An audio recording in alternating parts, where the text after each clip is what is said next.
So I kind of wanted to use today's daily diary to just sort of add on to the ones I did over the weekend.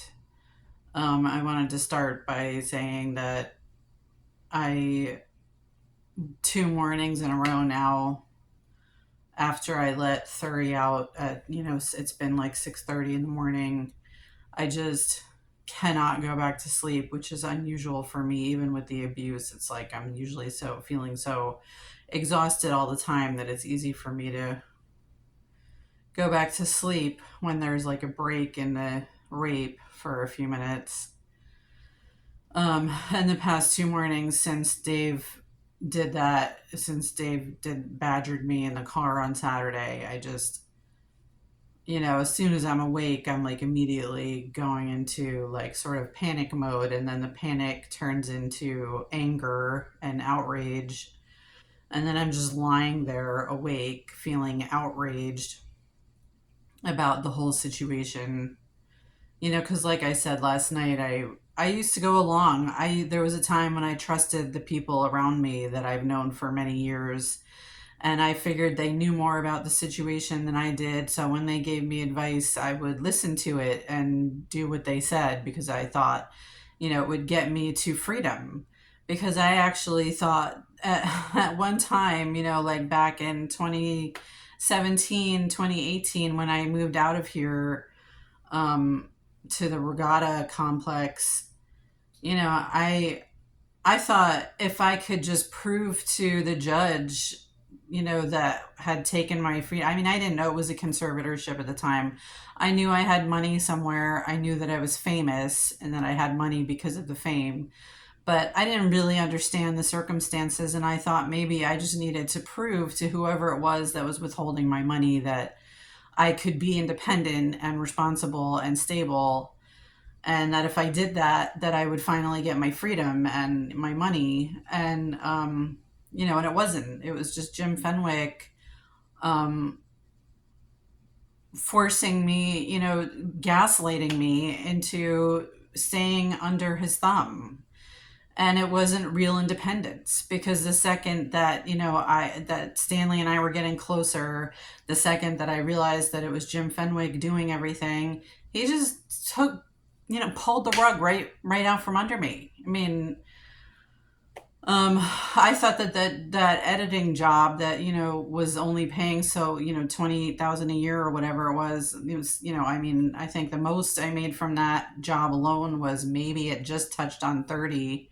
But then I had to pay taxes on that at the end of the year on top of that. So um, I thought that, I could build that into something. I knew that some of the higher up people in that company worked from home, and I thought maybe I could get a promotion eventually and turn it, raise my income, because who the hell can live on 28,000 for for years and years. Um, and like I was very ambitious, and I tried multiple ways. I suggested things. I was like trying to become sort of an integral part of the company. And no, I mean, Jim Fenwick just wanted to keep me where I was. He wanted to keep me poor. He wanted to keep me under his thumb. And the second he didn't like the choices I was making, he just took it all away. And like he wants me to keep doing that over and over again, and I'm not gonna do that. So, but what I wanted to add on to that today was, you know I don't know if you guys understand how I have the impulse to just get a job, to just go do that, and just so I can earn money. Like, I love the feeling of working for money and taking that money home and being able to pay bills and, to spend it on food and other things like, clothes and haircuts. And like, I mean, I like being a productive member of society. I love that feeling, and I would love nothing more than to have that relief right now. But I know that it's a system that's keeping me from getting my freedom and my money. So I can't let myself like give in to that impulse. And that's part of my outrage, is like how disgusting it is, this system of everybody around me like lying to me and trying to get me to do what Jim Fenwick wants me to do so he can keep me trapped. And it's just, I'm so tired. You guys, I'm so tired. I'm so tired. And there have been things that have happened lately, surreptitious things I've seen online, and that day that the police were outside, that make me feel fairly certain that something is happening, that he's not getting away with it, but that the justice system is just moving so excruciatingly slow,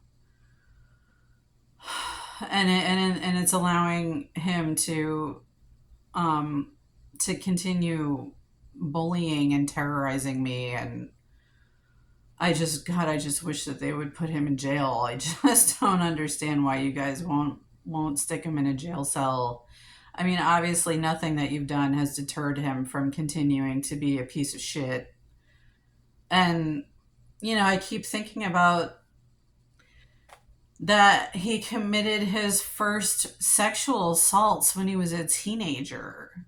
And he's what, 70 something now, so 60 years he's been getting away with preying on vulnerable women and raping them and torturing them and bullying them and terrorizing them and stealing from them and destroying them, basically. And I'm sure that he's murdered people throughout the years. I can't believe that he's never been caught on that. But, it's like he just keeps walking free, man. He just keeps walking free. And I wonder how many rapists in the country just walk free, and they're just walking around living amongst us. These dangerous fucking monsters.